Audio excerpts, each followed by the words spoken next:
എന്നോട് നിൽക്കുന്നവൻ പറയുന്നതെല്ലാം ശരിയാണ്, എന്നെ വിട്ടിട്ട് വേറെ ഇങ്ങോട്ടോ പോയി കഴിഞ്ഞാൽ അവൻ പറയുന്നത് എത്ര നല്ല കാര്യം പറഞ്ഞാലും അതെല്ലാം തെറ്റാണ്. സ്വർഗത്തിൽ പോകത്തില്ല. കാര്യം ഈ വക പ്രവർത്തിക്കുന്നവർ എവിടെ ചെല്ലത്തില്ലെന്ന് പറഞ്ഞിരിക്കുന്നത്, സ്വർഗത്തിൽ പോകത്തില്ലെന്ന്. ഇവിടെയാണ് മതിൽ കെട്ടി, ഞാനിത് ഓരോന്ന് ഡിസ്ക്രൈബ് ചെയ്യുന്നില്ല, ഇവിടെയാണ് ശരിക്കും മതിൽ ആവശ്യമായിരിക്കുന്നത്. എന്താണ് ശരി എന്താണ് തെറ്റെന്നുള്ളതിനെ കുറിച്ചുള്ള കൃത്യമായ ഒരു വേർതിരിവ് സഭയിൽ അത്യന്താപേക്ഷിതമാണ്. അതിൻ്റെ ഒരു ലിസ്റ്റ് ഉണ്ടാക്കുക എന്നുള്ളതല്ല, ലിസ്റ്റ് ഉണ്ടാക്കേണ്ട കാര്യമില്ല. അതിന് മുമ്പേ നമുക്കറിയാം, നമ്മളൊരു മതിൽ കെട്ടിയാൽ ബാക്കിയുള്ള കാര്യങ്ങൾ അപ്പുറത്തായിരിക്കും, അപ്പുറത്തെ നിൽക്കത്തുള്ളൂ. പക്ഷെ സഭ എന്ന് പറയുന്നത് അങ്ങനെയൊക്കെ പറഞ്ഞു കഴിഞ്ഞാൽ ബ്രദറെ ആൾ കൂടുമോ എന്ന് ചോദിക്കുന്നത്. എന്തിനിങ്ങനെ ആൾ കൂടുന്നത്? ആത്മീയമില്ലാത്ത ആളുകൾ എത്ര കൂടിയിട്ട് എന്ത് എടുക്കാനാ, എന്ത് ചെയ്യാനാണ്? ദൈവികത എന്താണെന്ന് തിരിച്ചറിയാൻ വയ്യാത്ത ആളുകൾ 10,000 ഉണ്ടായിട്ട് എന്തെടുക്കാനാ? 30,000-ൽ കൂടുതൽ 32,000 ആളുകളെ കൊണ്ട് ഗിദെയോൻ ചെന്നിട്ട് ദൈവം എത്ര പേരെ തിരഞ്ഞെടുത്തത്? 300 പേരെയാ തിരഞ്ഞെടുത്തത്. 1% ആണ്. 1%. ദൈവത്തിന് പ്രവർത്തിക്കാൻ അത്രയും മതി. ആള് കൂടുതൽ വരുന്നതിനകത്ത് എനിക്ക് വിരോധം ഉണ്ടായിട്ടൊന്നുമല്ല. പക്ഷേ ആള് കൂടാൻ വേണ്ടി ഞാൻ മതിൽ പൊളിച്ചു കൊടുക്കുന്നത് ശരിയാകത്തില്ല. ഈ മതിലിനകത്ത് കയറി നിൽക്കാൻ തയ്യാറുള്ളവൻ 10,000 വന്നാലും 25,000 വന്നാലും നല്ല കാര്യം. പക്ഷേ ആള് കൂടാൻ വേണ്ടി മതിൽ പൊളിച്ചു കൊടുക്കുമ്പോൾ നമ്മുടെ സഭ അപമാനത്തിലേക്ക് മാറുകയാണെന്നുള്ളത് നമ്മൾ മനസ്സിലാക്കണം. നമുക്ക് പ്രവൃത്തികളിൽ ഒരു വ്യതിയാനം, അനാത്മികനായ ഒരു വ്യക്തിയും ആത്മികനായ ഒരു വ്യക്തിയും തിരിച്ചറിയാൻ അവരുടെ പ്രവൃത്തികളെ നോക്കിയാൽ നമുക്ക് കാണാൻ കഴിയണം, ഇവൻ ആത്മികൻ അവൻ അനാത്മികൻ എന്ന് മനസ്സിലാക്കാൻ കഴിയണം. നമ്മുടെ ജീവിത രീതിയിൽ ഒരു മതിൽക്കെട്ട് വേണം. നമ്മളുടെ മറ്റുള്ള ജനങ്ങൾ കാണിക്കുന്ന അതെല്ലാം ഇങ്ങോട്ട് അഡോപ്റ്റ് ചെയ്യാനായിട്ട് പാടില്ല. ലോകത്തെ നമ്മൾ മതിലിന് പുറത്ത് നിർത്തണം. അധികാര വടംവലി സഭയ്ക്കുള്ളിലേക്ക് വരാൻ പാടില്ല. നമ്മൾ മറ്റുള്ളവരുമായിട്ടുള്ള, നമ്മൾ ലൂക്കോസിന്റെ സുവിശേഷം 16-ാം അധ്യായം അതിൻ്റെ 15-ാം വാക്യം വായിക്കും. ലൂക്കോസിന്റെ സുവിശേഷം 16-ാം അധ്യായം അതിൻ്റെ 15-ാമത്തെ വാക്യം. അവൻ അവരോട് പറഞ്ഞത്, നിങ്ങൾ നിങ്ങളെ തന്നെ മനുഷ്യരുടെ മുമ്പാകെ നീതീകരിക്കുന്നവരാകുന്നു, ദൈവമോ നിങ്ങളുടെ ഹൃദയം അറിയുന്നു. മനുഷ്യരുടെ ഇടയിൽ ഉന്നതമായത് ദൈവത്തിന്റെ മുമ്പാകെ അറപ്പാകുന്നു എന്ന് എഴുതിയിരിക്കുന്നത്. മനുഷ്യൻ ഏറ്റവും മെച്ചപ്പെട്ടതെന്ന് ചിന്തിക്കുന്നത് ദൈവത്തിന് മുമ്പിൽ എന്താണ്? അറപ്പാണ്. ദൈവം അത് കാണുമ്പോഴത്തേക്ക് അങ്ങ് അവന് സഹിക്കാൻ വയ്യാത്ത ഒരു സ്റ്റേജാണ്, അറപ്പാകുന്നു.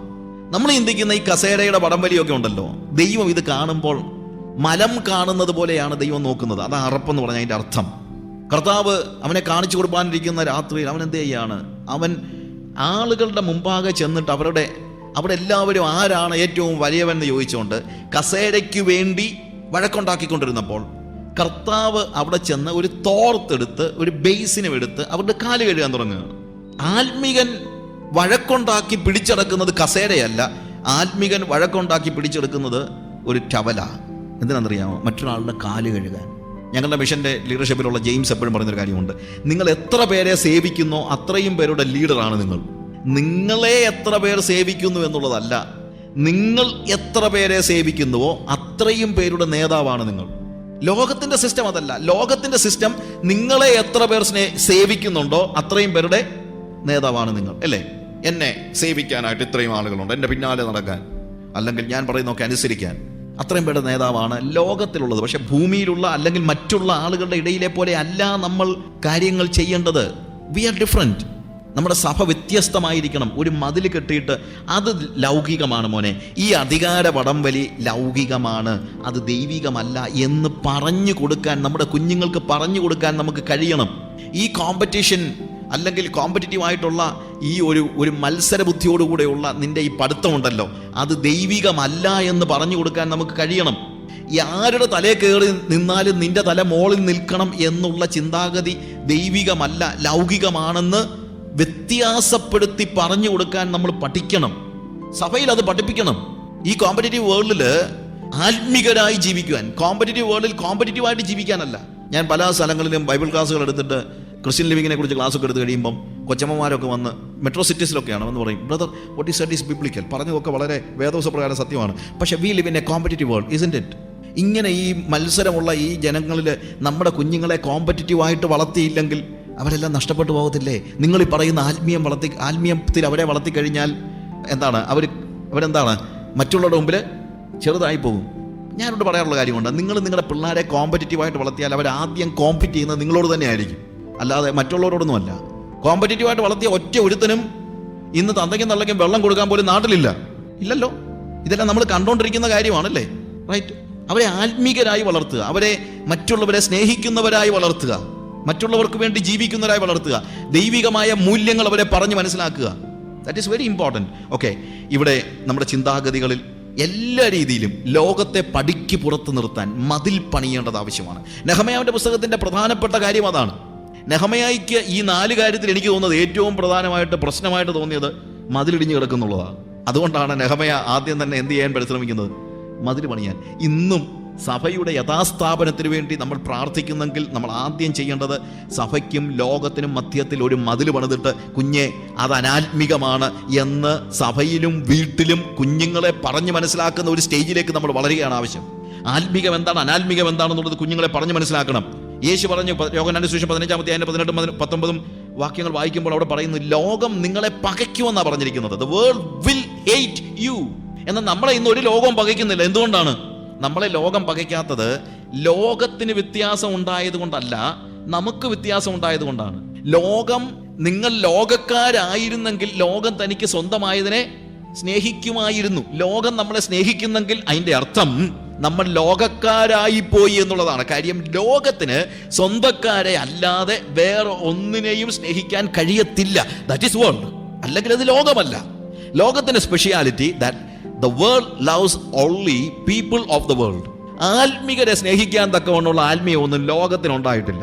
നമ്മുടെ രാഷ്ട്രീയക്കാർ വന്ന് നമ്മുടെ സഭായോഗത്തിന് കയറി വന്നിട്ട് പ്രൈസ് ലോർഡ് എന്ന് പറയുന്നത് അവന് വ്യത്യാസം ഉണ്ടായിട്ടൊന്നും അല്ല, നമുക്ക് വ്യത്യാസം ഉണ്ടായത്. ഇത് കേട്ടോണ്ടിരിക്കാൻ നമ്മൾ അവൻ പ്രൈസ് ലോർഡ് പറയുമ്പോൾ നമ്മളും പ്രൈസ് ലോർഡ് പറയുമെന്ന് അറിയാവുന്നത് കൊണ്ടാണ് ഇവരോട് കയറി വന്നിരിക്കുന്നത്. പിന്നെ വോട്ടും വേണം, അല്ലാതെ എന്താ വേറെ കാര്യമൊന്നുമില്ല. അവർക്ക് വ്യത്യാസം ഉണ്ടായിട്ടാണ്? ഒരു വ്യത്യാസം ഉണ്ടായിട്ടല്ല. അതുകൊണ്ട് നമ്മളാണ് മനസ്സിലാക്കേണ്ടത്. അതാണ് ആ ഉപദേശം എന്താണ്?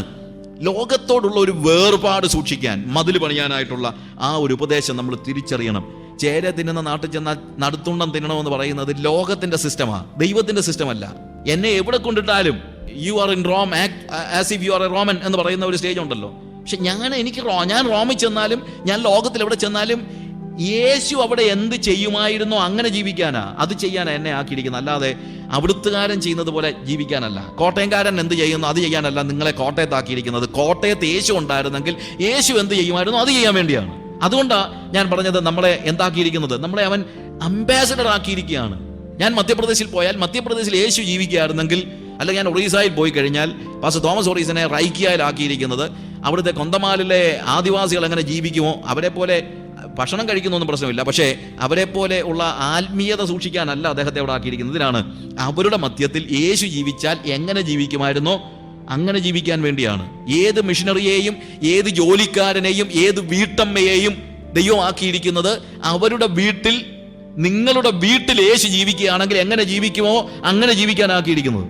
അതാണ് ലോകത്തിൽ നിന്നുള്ള കൃത്യമായ വേർപാട്. യേശുവിൻ്റെ വഴി ഒരിക്കലും ഒത്തുതീർപ്പിൻ്റെ വഴിയല്ല. മറ്റുള്ളവരോട് ഒത്തുതീർപ്പിനും പോകുന്ന ആളല്ല യേശു. കോംപ്രമൈസ് ചെയ്യുമായിരുന്നെങ്കിൽ ഒരു പീഡനവും ഉണ്ടാകത്തില്ലായിരുന്നു. എന്നോട് കൈരളി പീപ്പിളിൽ പീഡനവുമായിട്ട് ബന്ധപ്പെട്ട ഒരു ടോക്ക് ഷോയിൽ ഞാൻ സംസാരിച്ച കൂട്ടത്തിൽ ഞാൻ പറഞ്ഞു, അവർ ചോദിച്ചത് നിങ്ങൾ എന്തിനെ കൺവേർട്ട് ചെയ്യുന്നത്? Why you are converting people? ഞാൻ പറഞ്ഞു, കൺവേർഷൻ എന്ന് പറയുന്നത് കൺവിക്ഷൻ ഉള്ളതുകൊണ്ടാണ്. കൺവിക്ഷൻ ഇല്ലാത്തവർ ആരെയും കൺവേർട്ട് ചെയ്യാൻ പോകത്തില്ല. കൺവിക്ഷൻ ഇല്ലെങ്കിൽ ആരെങ്കിലും കൺവേർട്ട് ചെയ്യാൻ പോകും.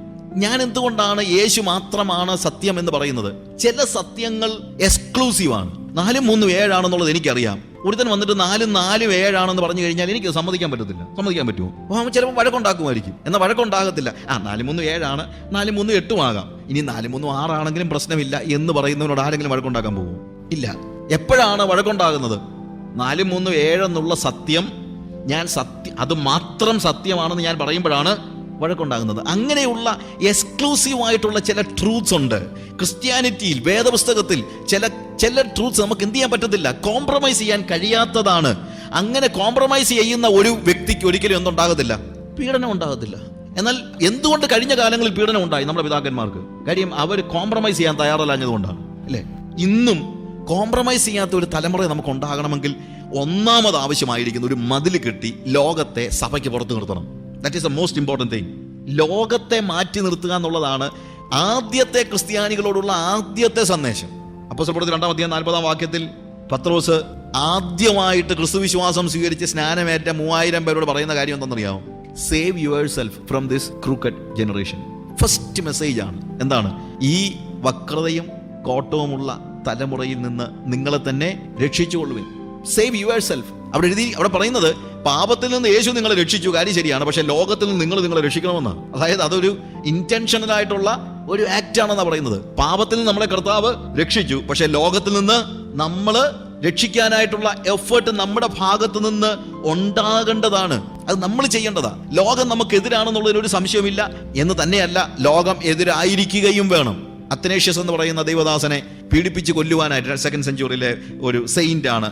അദ്ദേഹത്തെ പീഡിപ്പിച്ച് കൊല്ലാനായിട്ട് കൊണ്ടുവന്നപ്പോൾ അവിടുത്തെ കിങ് പറഞ്ഞു, അത്തനേഷ്യസ്, നീ ഒരു കാര്യം മനസ്സിലാക്കണം, ഈ ലോകം മുഴുവൻ നിനക്കെതിരാണ്. The whole world is against you. Athanasius പറഞ്ഞു, രാജാവേ, അത്തനേഷ്യസ് ഒരു കാര്യം പറയാൻ ആഗ്രഹിക്കുന്നു. ആ ലോകത്തോട് അത്തനേഷ്യസും എതിരാണ്. ലോകം മുഴുവൻ നിനക്കെതിരാണെന്ന് പറഞ്ഞപ്പോൾ അത്തനേഷ്യസ് പറഞ്ഞ കാര്യം എന്താണെന്ന് അറിയാം. Yes, I know, and Athanasius is against the world too. അത്തനേഷ്യസും ലോകത്തിന് എതിരാണെന്ന് അങ്ങ് അറിഞ്ഞുകൊള്ളുക. നമ്മളുടെ പ്രശ്നം, നമ്മൾ ഇന്ന് ലോകത്തെ സ്നേഹിക്കാൻ തുടങ്ങിയിരിക്കുകയാണ്. ലോകത്തെ സ്നേഹിക്കുന്നവന് ദൈവത്തെ സ്നേഹിക്കാൻ കഴിയത്തില്ല എന്നുള്ളതാണ്. യാക്കോബിന്റെ ലേഖനം 4-ാം അധ്യായം അതിന്റെ 4-ാം വാക്യം, ഞാൻ ചില വാക്യങ്ങൾ പെട്ടെന്ന് വായിച്ച് ഒന്ന് പെട്ടെന്ന് എക്സ്പ്ലെയിൻ ചെയ്ത് പോവുകയാണ്. യാക്കോബിന്റെ ലേഖനം 4-ാം അധ്യായത്തിൽ നമ്മളവിടെ അവിടുത്തെ ഓരോ ഭാഗങ്ങളിലും ലോകവുമായിട്ടുള്ള ബന്ധം എങ്ങനെയായിരിക്കണം എന്നുള്ളത് കൃത്യമായിട്ട് പറയുന്നുണ്ട്. അവിടെ എഴുതിയിരിക്കുന്നത്, ലോകസ്നേഹം ദൈവത്തോട് ശത്രുത്വം ആകുന്നുവെന്ന് നിങ്ങൾ അറിയുന്നില്ലയോ? ലോകത്തെ സ്നേഹിക്കുന്നതും ദൈവത്തെ സ്നേഹിക്കുന്നതും ഇറ്റ് ഈസ് ഇൻവേഴ്സ്ലി പ്രൊപ്പോർഷണൽ ആണ്. നിങ്ങൾക്ക് ഒരു ഗ്ലാസ് പാല്, ഒരു ചായ എടുക്കണമെങ്കിൽ പല കോമ്പിനേഷൻ ഉണ്ട്. 1/2 ഗ്ലാസ് പാലും 1/2 ഗ്ലാസ് വെള്ളവും എടുക്കാം. 3/4 ഗ്ലാസ് വെള്ളവും 1/4 ഗ്ലാസ് പാലും എടുക്കാം. അല്ലെങ്കിൽ 3/4 ഗ്ലാസ് പാലും 1/4 ഗ്ലാസ് വെള്ളവും എടുക്കാം. അതല്ലെങ്കിൽ ഒരു ഓപ്ഷൻ ഉണ്ട്, ഫുൾ ഗ്ലാസ് പാലെടുത്ത് നിങ്ങൾക്ക് വേണമെങ്കിൽ ചായ ഇടാം. എത്രത്തോളം വെള്ളം ചേരുന്നോ അതനുസരിച്ച് പാലിന്റെ അളവ് കുറഞ്ഞുകൊണ്ടിരിക്കും. എത്രത്തോളം പാല് കൂടുന്നോ അതനുസരിച്ച് വെള്ളത്തിന്റെ അളവ് കുറഞ്ഞുകൊണ്ടിരിക്കും. എന്നതുപോലെ ദൈവസ്നേഹവും ലോകസ്നേഹവും ഇൻവേഴ്സ്ലി പ്രൊപ്പോർഷണൽ ആണ്. നിങ്ങളിൽ എത്രത്തോളം ലോകസ്നേഹം കയറുന്നോ അത്രത്തോളം നിങ്ങൾ ദൈവസ്നേഹത്തിൽ നിന്ന് മാറിപ്പോവുകയാണ്. അതിന് യാതൊരു സംശയവുമില്ല. അതുകൊണ്ടാണ് ഞാൻ പറഞ്ഞത്, ദൈവം ആഗ്രഹിക്കുന്നത് കളങ്കമില്ലാത്ത ദൈവസ്നേഹമാണ്. അതാണ് നിങ്ങളുടെ മനസ്സിലെങ്കിൽ ലോകത്തെ മതിൽ കെട്ടി പുറത്ത് നിർത്തിയേ പറ്റുകയുള്ളൂ. ലോകത്തെ സ്നേഹിക്കുന്നവനെ കുറിച്ച് അവിടെ ഉപയോഗിച്ചിരിക്കുന്ന ഒരു വാക്ക്, അതിന്റെ 4-ാമത്തെ വാക്യം തുടങ്ങുന്നത് എങ്ങനെയാണെന്നറിയാമോ? വ്യഭിചാരിണിയായുള്ളോരെ, ലോകസ്നേഹം ദൈവത്തോട് ശത്രുത്വമാകുന്നു നിങ്ങൾ അറിയുന്നില്ലയോ?